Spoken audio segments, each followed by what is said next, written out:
Previously on the Banner Saga. Oh, look at this little guy. He's gonna fall behind. Catch up. Just gonna grab my drink. Oh, I'm plugged in. Oh dear. Oh dear, that was a mistake. No, you're gonna go off the screen. The screen! Beware the screen!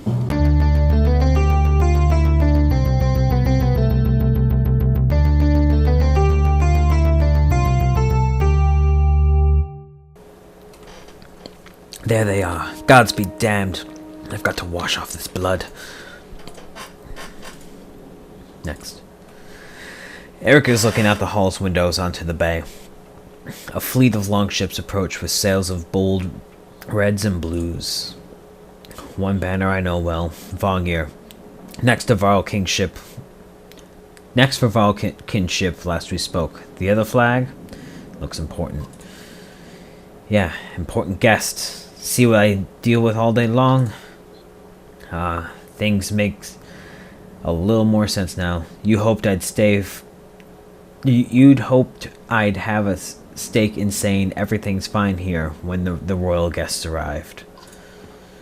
Not me, the governor. Now I have to make sure there are no rotting bodies or pools of entrails still in the Great Hall before they come by. Can I ask for one more favor? What is it? If you happen to stall our guest down on the docks, I wouldn't object. Maybe I will. Eric and Valgar. I thought this was Ubin. Oh, Valgard is the other human. Alright. Eric and Valgar hustle from the mean house. To his credit, Eric tosses the barkeep a spar of silver for the mess. You give an apologetic shrug and go to greet the new arrivals down at the docks.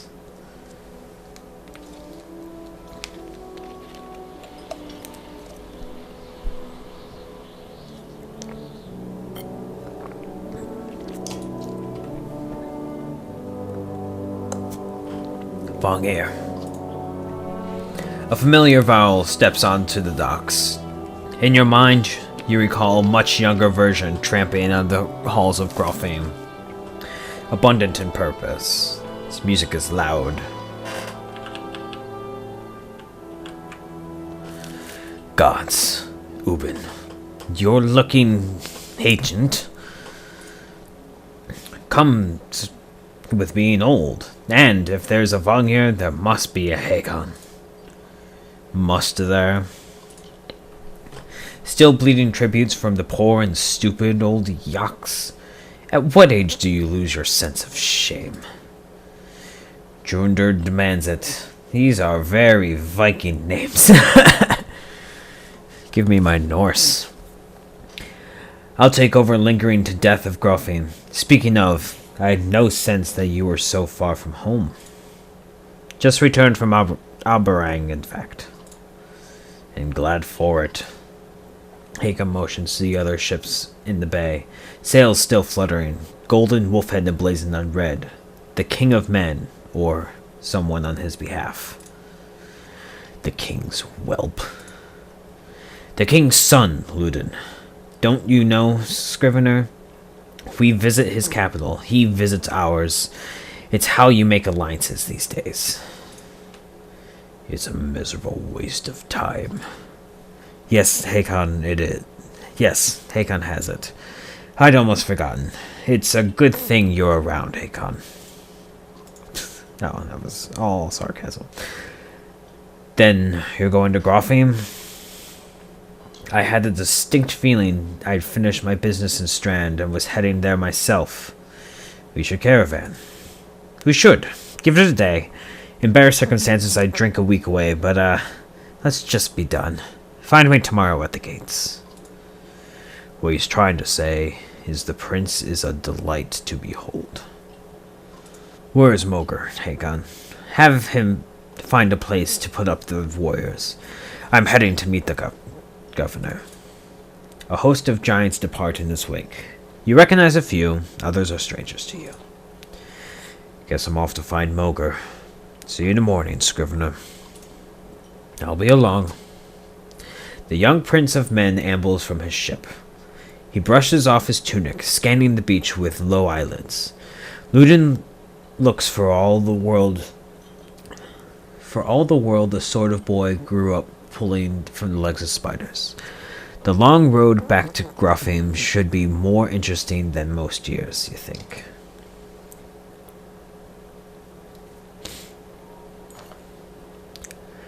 Weariness suddenly settles in, and you chuckle to yourself about what an odd day it's been.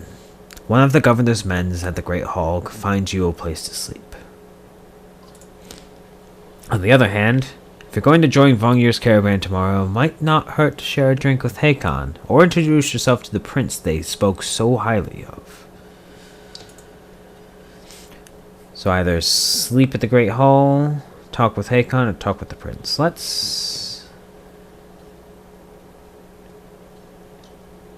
My guy wants to either sleep or talk to Hakon. Let's talk to Hakon.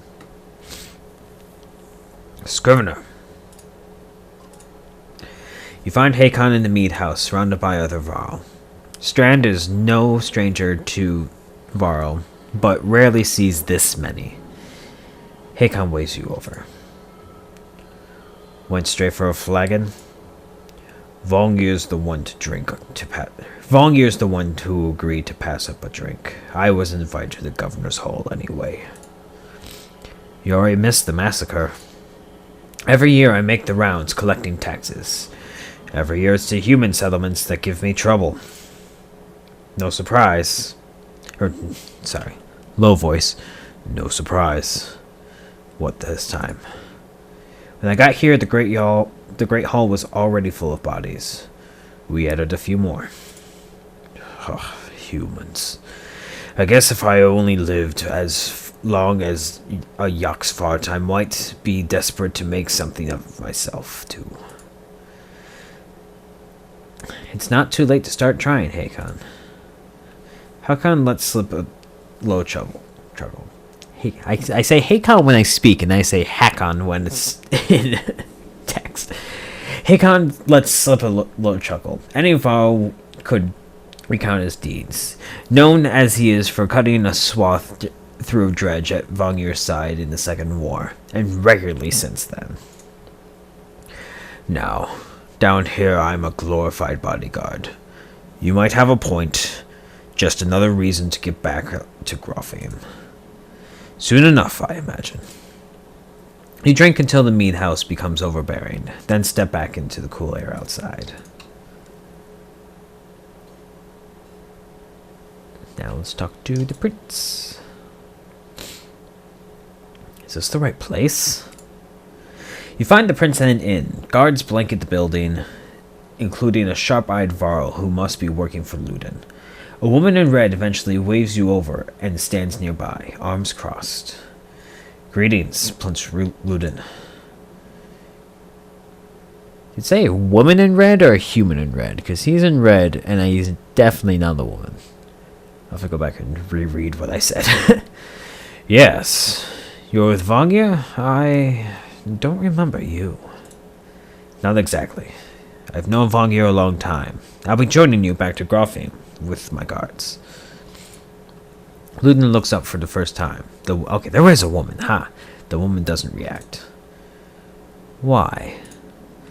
I work for the king, carrying tithes to the capital. We crossed by chance.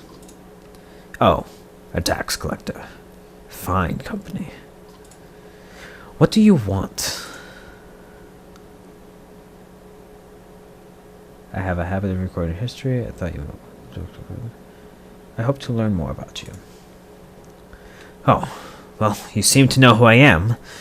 Do you have what you need? So I do. I won't keep you.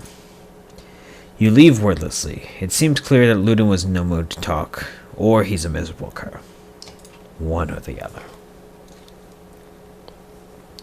Now we will go to bed. At dawn, you're awoken by a delivery of goods. At least, you think it's dawn. Damn hard to tell with the sun that moves. The governor's crest adorns the supply leathers. All there, just as promised, to your mind's surprise, you wonder if Eric had anything to do with this. Your guards take the treasure wagons down to the... Your guards take the treasure wagons down to the gates. Vognir is already there. A while later, Ludin and his men appear, groggy and disheveled. Mulger steps forward. Vognir's quartermaster, if you recall correctly, in charge of the unwielding entourage of warriors. You know him only in passing. He asks you if you're ready to depart. We're ready. You follow Mulger and the others. Usually, the smaller doors set into the gates. I'm so good at reading. Great. Usually, the smaller doors set into the gates would be enough to enter or leave the city. But the town guards have been told to push them open entirely. They mutter things under their breath that are best not heard. Perhaps the governor expected you to draw a crowd, but there's nothing of the sort. Just frustrated, tired people. It summarizes Strand as well as a whole, you think. Goodbye, Strand.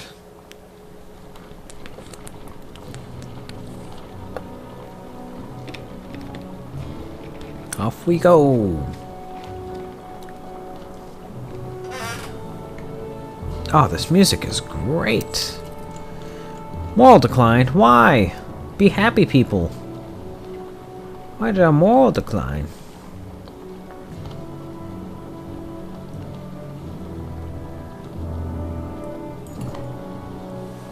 The caravan stops for the day. A gift, says Mulger, cracking open mead casks, from our gracious friend, the governor of Strand. Hours pass with raucous laughter as the mead is passed throughout the camp.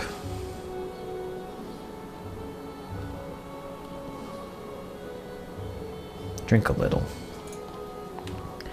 You go easy. You've nothing against a good drink, but if anyone is going to keep an eye on things, it may as well be you. The revelers eventually fall asleep without incident. Moral improves. You rise groggily. The campsite a casualty of merriment. Mulger's already kicking warriors awake when you spot Ludin stalking your direction. He sidesteps sleeping bodies. Better wake up. You nudge Vog, you're needed.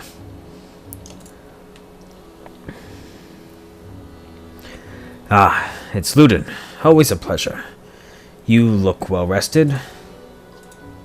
Vognir releases a caged yawn and receives a hard-eyed stare in return. How long until Grolfheim? We're only 2 days out of Strand, you know. Come, I'll show you on the map. Here is the map. I'm the map, I'm the map, I'm the map, I'm the map, I'm the map! World map. Drag the map to look around. A port icon shows where your caravan is world. You can also tap on any location to get some history about it. When you're done with the map, tap the X button in the bottom of the screen. Boop. Oh god, there's so much to learn about. Every little thing. Alright, let's learn about Strand. As close as anything comes to a bastion of racial tolerance. Both men and Varl complete a scratch out of this living. The biggest trade city in the west coast. Many people believe the god Drengel still watches over it, granting solid fortune. We are in here. The long snowfalls, tall mountains, and sparse woods of Hran used to be the gathering place of Old Dredge during the Second Great War. As Varl pushed them ever northward, they took the land and settled it themselves, preferring the cold expanses over the warm, busier lands of men to the south. Now the territory is almost entirely gone. Alright, and we are going to the Wandering Road to Verdfeld. Is this where we are? Named Bad Weather. The gales that blow from the bay and around the mountain peaks keep Verdfell in a generally unpleasant state. What really cemented the name was the kind of person who would live there. Men cast from the Strand for one reason or other, with nowhere else to go. Where is Glieken? Grofing, the last home of the Varl and the seat of their power, founded by Arvralner, the second Varl king. Though the Varl have moved around a lot, most consider Grofing their capital. Deeds of the Varl are honored here, and all warriors of worth are buried at the foot of the two spears, where they are said to become part of the Varl's March. That one's easier to read. I don't know why I butchered it. That's Varl's March. This one is definitely the second king's name. So we're going all the way up there.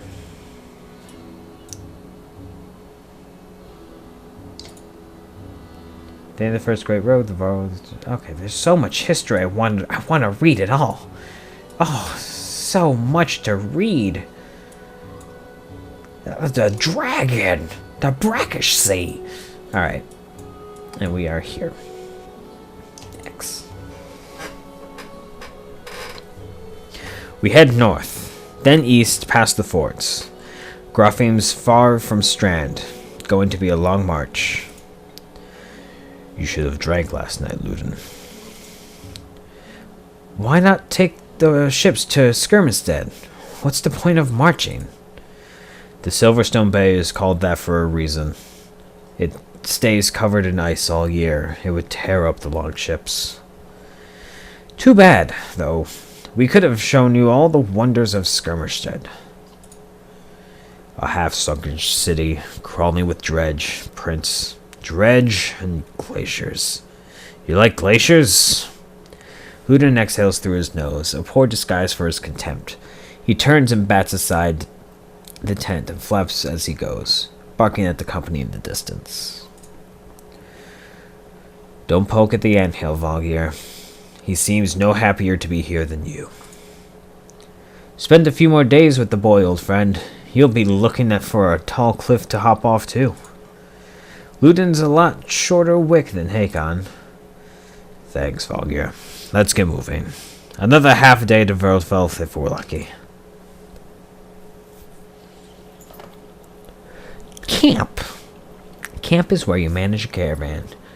During travel, you can enter a camp at any time by tapping the camp button on the travel HUD. While at camp or in towns, you can upgrade your allies or equip items to your hero's tent. At the hero's tent. In the hero's tent. You can pass time using the rest tent. Resting will improve the caravan's morale. A high morale will reduce casualties in war and affect your willpower in combat. Each passing day will use supplies, so only rest when necessary. Okay. So now it's Oregon Trail meets D&D meets Vikings meets Fire Emblem. The training tent will allow you to safely try out any characters in a mock battle. Tap leave at the bottom of the campsite when you're ready to go back to the road. So we don't want to rest. Click the hero's tent. Hero's tent.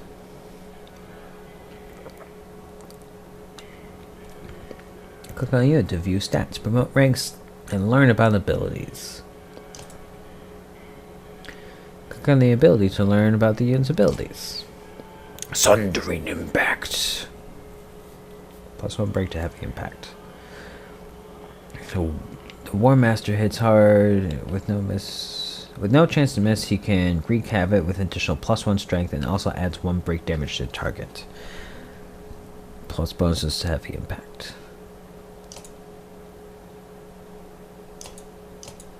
The warrior hits so hard that any enemy standing adjacent to his target. Ooh, that's nice.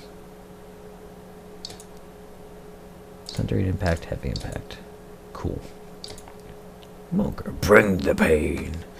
The shield master strikes an adjacent enemy for armor break damage before hunkering down and boosting his passive ability, which is Return to Favor. A character who attacks a shield bearer loses 1 point of armor for each strike he makes. Return to Favor triggers every time the shield bearer takes damage from an adjacent enemy, which can make it devastating to hit him with the... Okay, cool. By using Bring the Pain, the shield bearer can create a forward charge that punishes enemies for gaining up against him. Cool.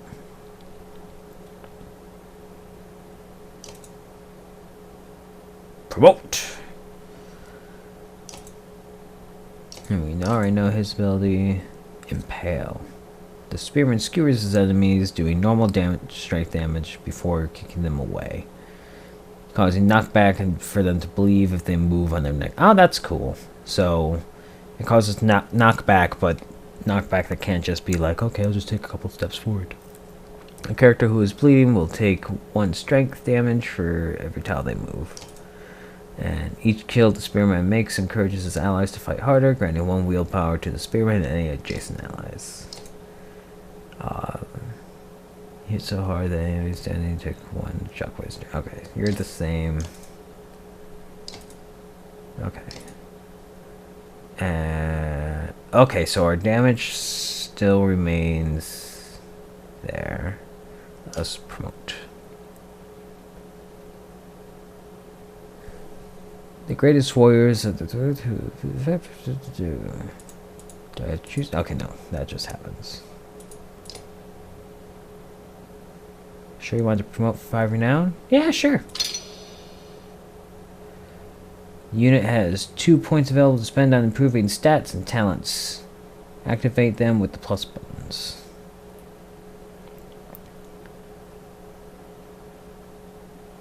So let's give you... What was this? This is... How much willpower? I forget what that does. I forget what all these do. So 2 points available. We'll give you +1 break and +1 strength.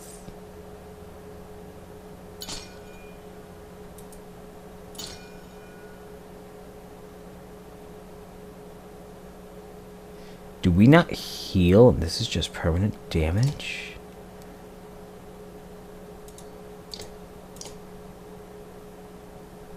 I'm so confused.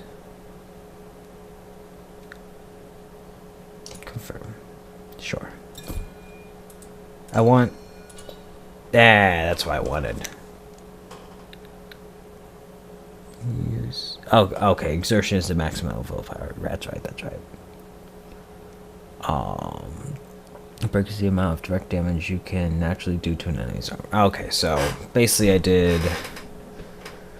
It's really cool that strength is both damage and health. I like that. Alright.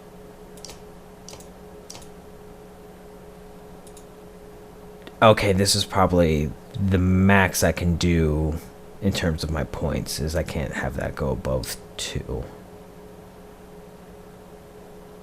So he can't use...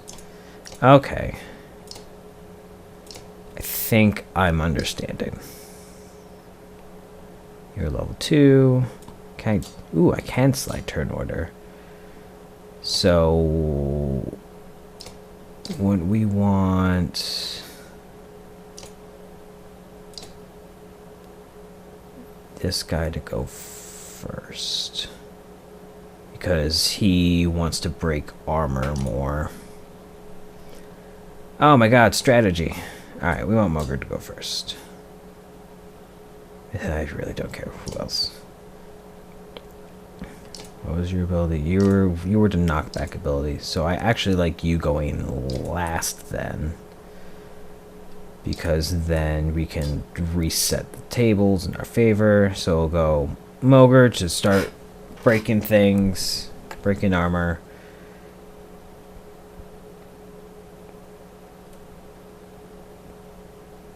Maybe do it like this.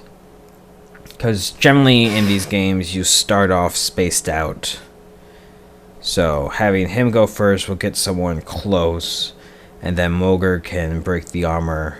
Gundalf can do the attack. And then Luden can reposition guys. Alright. Strategy time. Watch that all be for naught.